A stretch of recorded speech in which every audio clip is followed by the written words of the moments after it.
আজি মোৰ সোণালী মুৰ্গী পোৱালিখিনিৰ 32 নম্বৰ দিন আৰু 32 নম্বৰ দিনৰ এতিয়া বৰ্তমান আবেলিৰ সময় হৈছে।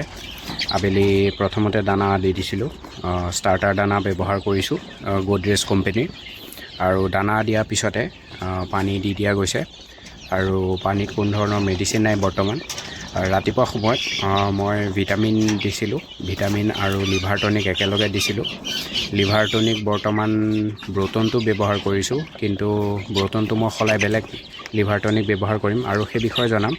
আৰু ভিটামিনো মই এবাৰ বেলেগ এটা ব্যৱহাৰ কৰিছোঁ, অহা কাইলৈ ভিডিঅ'ত দেখাই দিম ভালদৰে।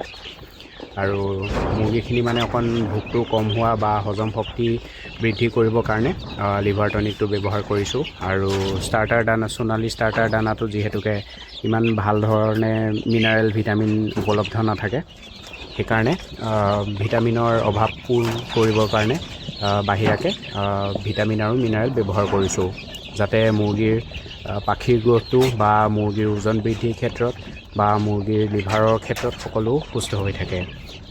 তেতিয়াহে মুৰ্গীয়ে ভালকৈ দানা খাই পেলাই ওজন বৃদ্ধি কৰিব।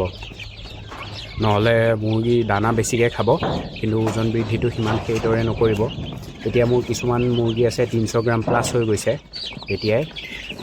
ইমান দানা মই খুওৱা নাই, হ'লেও মানে 300 গ্ৰাম প্লাছ হৈ গৈছে। যদি জানুৱাৰী শেষৰ ফালে বিক্ৰী কৰিব পৰা যায়, তেতিয়াহ'লে মুৰ্গীৰ ভাল এটা দাম ল'ব পৰা যায় আৰু আমাৰ যিখিনিয়ে ফাৰ্ম কৰি আছে সেইসকলৰো ভাল এটা লাভ পাব ঠাণ্ডা দিনত।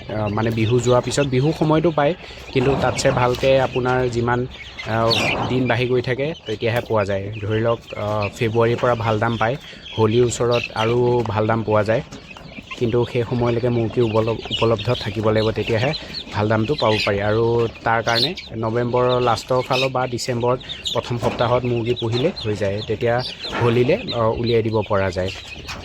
আৰু আজি ভিডিঅ'টো ইমানখিনিতে। যদি ভিডিঅ' চাই ভাল পাইছে তেন্তে চেনেলটো ছাবস্ক্ৰাইব কৰি দিব। ধন্যবাদ।